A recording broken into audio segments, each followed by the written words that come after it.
Allô tout le monde, j'espère que vous allez bien. Je vous retrouve aujourd'hui dans une vidéo Storytime. Vous êtes vraiment beaucoup à m'avoir demandé de faire plus de vidéos de ce style-là. Et aujourd'hui, je vous raconte des moments peu glorieux qui me sont arrivés. Donc soit des gaffes que j'ai fait, des accidents, des anecdotes gênantes. Bref, c'est vraiment une vidéo pour rire de moi aujourd'hui. Donc j'espère que ça va vous plaire. Si c'est le cas, ben, comme à l'habitude, n'hésitez pas à faire un thumbs up, à me le dire dans les commentaires et à vous abonner si c'est pas déjà fait. Et sur ce, ben c'est parti!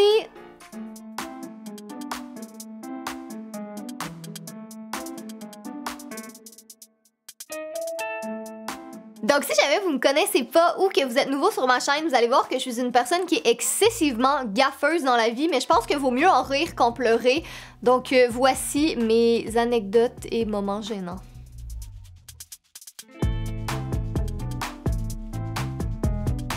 La première histoire que je voulais vous raconter, ça va sonner vraiment plus dramatique que qu'est-ce que c'est en réalité, là, vous allez comprendre pourquoi. Mais il y a un petit peu moins d'un an de ça, j'ai eu mon premier accident de voiture, donc ça faisait 7 ans, 8 ans, quelque chose comme ça que je conduisais, j'avais jamais eu d'accident de voiture, mais cette journée-là, il annonçait une tempête de neige, donc 10 à 15 cm de neige, mais pour vrai, au Québec, ça nous dérange pas tant que ça, on est habitué de conduire dans la neige, on fait juste adapter notre conduite, on conduit plus tranquillement, on regarde comme il faut, puis il y a pas de problème avec ça. Donc comme j'ai dit, j'avais quelque chose de prévu avec mes amis, on allait manger, donc je roule doucement, tout va bien, je mange avec mes amis et c'est rendu 11h30, minuit à peu près quand c'est le temps de retourner chez moi que là la température est vraiment moins belle, il y a encore plus de neige, les chaussées sont pas vraiment déneigées, la visibilité est nulle parce qu'il neige vraiment beaucoup. Puis mon ami me dit t'es sûr que tu veux pas venir dormir chez moi, j'habite un petit peu plus près, tu sais, ça m'inquièterait moins. Puis là j'ai dit ben non, moi j'ai pas de problème avec ça, comme je te dis, je conduis tranquillement, tout va bien aller. Et tout allait bien jusqu'à temps que je prenne une sortie pour aller sur l'autoroute. Et là, au moment même où je prends la sortie, il y a une voiture qui arrive à côté de moi à toute vitesse. Je sais pas d'où est-ce qu'elle est sortie parce qu'elle était pas dans mon champ de vision. Comme je vous ai dit, il faisait pas super beau, donc c'était difficile de voir correctement. Mais comme je roulais tranquillement, tu sais, je me disais qu'il pouvait rien m'arriver vraiment. Mais la voiture est arrivée excessivement vite. Ça m'a fait paniquer et j'ai fait la chose qu'on doit pas faire dans une tempête de neige ou quand c'est glissant, j'ai mis les freins. Donc en mettant les freins, ma voiture a fait un 180 degrés, elle est allée se fracasser contre l'accotement et là à ce moment-là j'étais à sens contraire sur l'autoroute. C'était vraiment le moment le plus paniquant de ma vie, je vous dirais, être à sens contraire sur l'autoroute. Il y avait pas grand monde heureusement, mais quand même, je sais pas par quel miracle après, j'ai rien touché, mais ma voiture a juste refait un autre 180 degrés pour me remettre dans la bonne direction. Puis à partir de ce moment-là, je pense que j'étais sous le choc un peu, j'ai juste pas arrêté.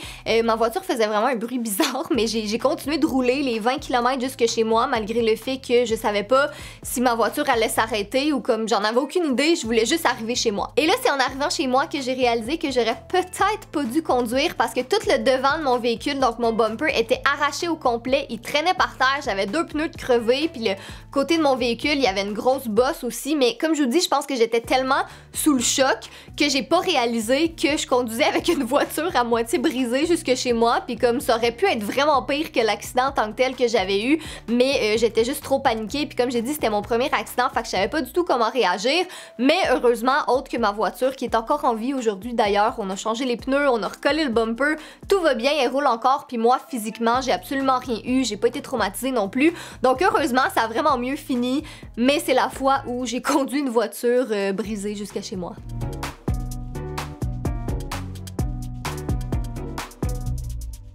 La prochaine histoire que je voulais vous raconter, ça s'est passé dans un meet-up en fait. Donc au Québec, il y a un gros événement l'été qui s'appelle le Juste pour ados. C'est un énorme meet-up extérieur.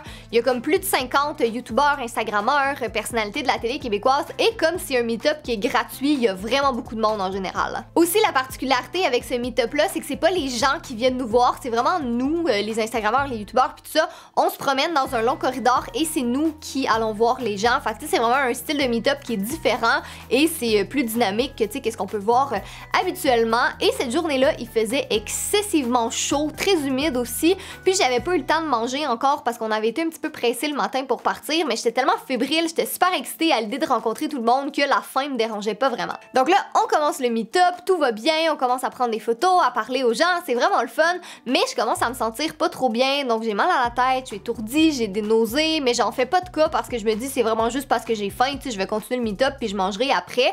Mais là, plus le temps avance, puis plus je commence à me sentir mal. Donc là, j'ai vraiment comme, je pense que je vais m'évanouir, j'ai vraiment envie de vomir aussi. Donc là, je le dis à Jay, tu sais, hey, juste te dire que je me sens vraiment pas bien. Puis là, lui, son premier réflexe, c'est est-ce que t'aimes mieux arrêter, tu sais, si tu te sens pas bien. Puis moi, je me sentais trop mal en fait parce que je voulais pas, j'ai trop la tête dure, puis je voulais pas décevoir personne, puis juste m'en aller du meet-up. Donc je me suis dit non, je veux juste, tu sais, qu'on rencontre le plus de gens possible, je veux parler au plus de gens, prendre des photos. Je savais qu'on allait pas pouvoir voir tout le monde malheureusement, mais je voulais vraiment décevoir le moins de gens possible. Donc malgré le fait que je me sentais vraiment pas bien, j'ai décidé de continuer. Donc si vous étiez présent à l'événement, en fait, Jay me tenait tout le temps par la taille parce qu'il avait peur que je tombe. Il y avait mon amie Kim qui était derrière moi qui me donnait de l'eau aussi pour éviter que je me sente encore plus mal que qu'est-ce que j'étais déjà. Puis elle avait avisé un garde de sécurité aussi, comme ça si je m'évanouissais ou qu'il arrivait quoi que ce soit d'autre, ben tu sais, au moins il allait pouvoir m'aider. Mais moi pour vrai, la seule chose que je pensais dans ma tête c'était vomis pas parce que ça aurait été vraiment horrible. Mais j'ai continué quand même parce que comme j'ai dit, j'ai juste trop la tête dure. Une fois que le meet-up a été fini, je suis juste comme partie en courant derrière parce que là fallait que je m'assoie, là ça allait vraiment pas bien. Finalement j'ai été correcte, d'après moi c'est juste comme un coup de chaleur puis le fait que j'avais pas mangé puis qu'il y avait vraiment beaucoup de monde aussi. Mais franchement ça a pas été mon meet-up le plus glorieux pour tout vous dire. Je pense pas qu'il y ait personne qui l'a remarqué vraiment que je me sentais pas bien, mais ouais, c'était pas super plaisant.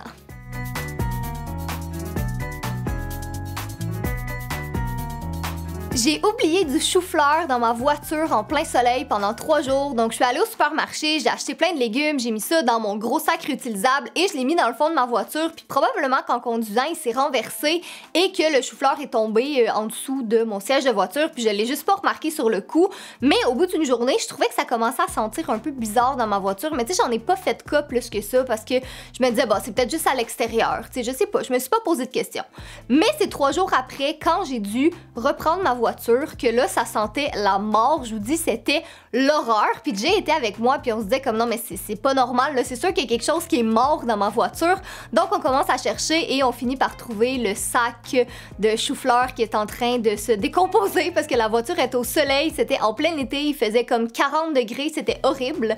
Pour vrai, on n'a pas pu prendre ma voiture cette journée-là, il a fallu qu'on la fasse aérer pendant des jours, mettre du parfum, j'étais certaine que l'odeur allait rester à tout jamais, tu sais finalement c'est correct. Mais ça a vraiment senti mauvais pendant des jours et des jours.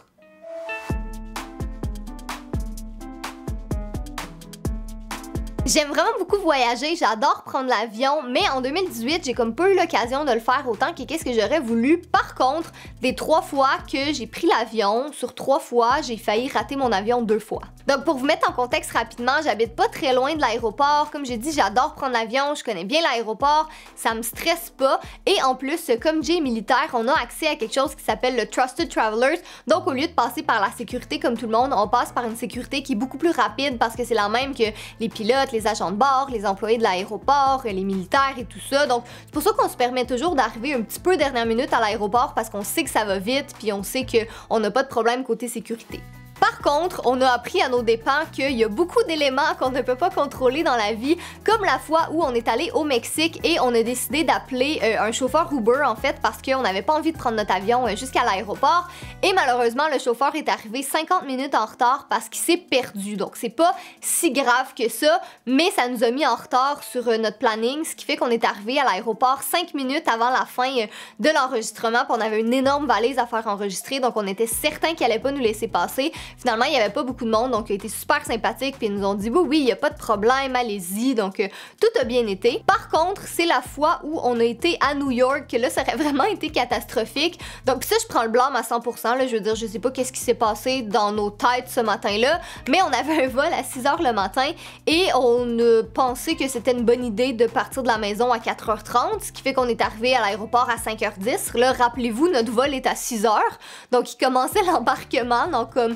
20 minutes finalement, et ils nous ont dit qu'on pouvait pas passer, que c'est certain qu'on allait rater notre vol parce qu'on allait être trop en retard. Puis on a vraiment insisté parce qu'on s'est dit comme on est vraiment désolé, on sait pas qu'est-ce qui s'est passé, pourquoi on est parti si tard, on a juste vraiment mal calculé. Est-ce que s'il vous plaît, il y aura un moyen qu'on puisse passer? Donc ils ont dû appeler leur supérieur qui a dû nous enregistrer. Finalement, il a été vraiment gentil, honnêtement, il nous a juste laissé passer comme ça avec un petit avertissement quand même de tu sais, essayez prochaine fois d'arriver au moins 1 heure d'avance, ce serait gentil. Donc, bref, on a vraiment revu nos techniques, en fait, de voyage, parce qu'on s'est dit, prochaine fois qu'on voyage, 1h30, 2 heures minimum d'avance à l'aéroport, parce que là, sinon, là, ça marchera pas.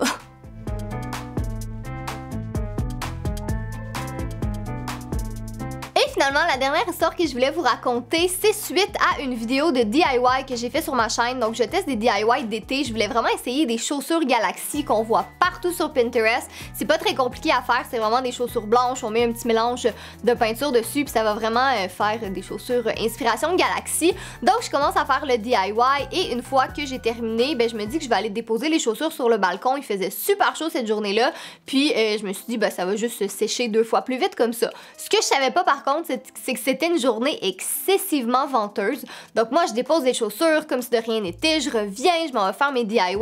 Et là, c'est quand je me dis que je vais aller vérifier l'état de mes chaussures, s'ils sont bien sèches, que je réalise qu'il en reste juste une.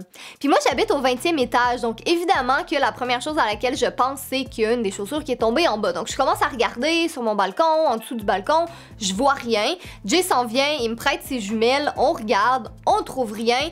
Donc j'ai pas le choix, je descends et je m'en vais voir si je trouve ma chaussure que j'ai trouvée finalement.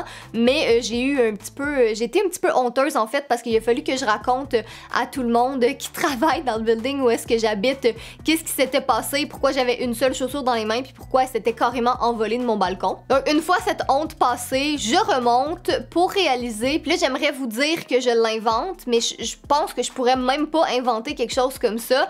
En remontant, je réalise que la deuxième chaussure n'est plus sur mon balcon parce que c'est envolé elle aussi. Parce que le fait que la première s'envole, c'était comme pas assez pour que je réalise que peut-être que la deuxième pourrait s'envoler elle aussi, je devrais l'enlever du balcon. Donc il a fallu que je redescende, que je raconte mon histoire à tout le monde, que je reprenne ma chaussure et que je remonte finalement pour finir de filmer ma vidéo. Donc bref, ça a été toute une aventure et j'ai appris maintenant à ne plus rien laisser sur mon balcon, même quand ils vendent pas, parce que je veux juste être certaine que ça arrive plus.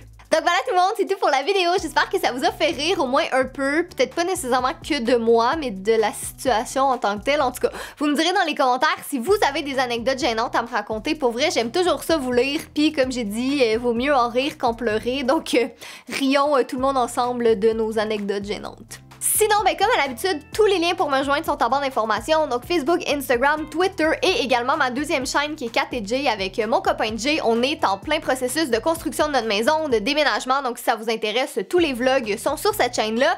Et on a aussi sorti notre tout nouveau jeu mobile qui s'appelle Super Fudge Arcade, donc disponible sur iOS et sur Android. Les liens sont aussi en barre d'informations.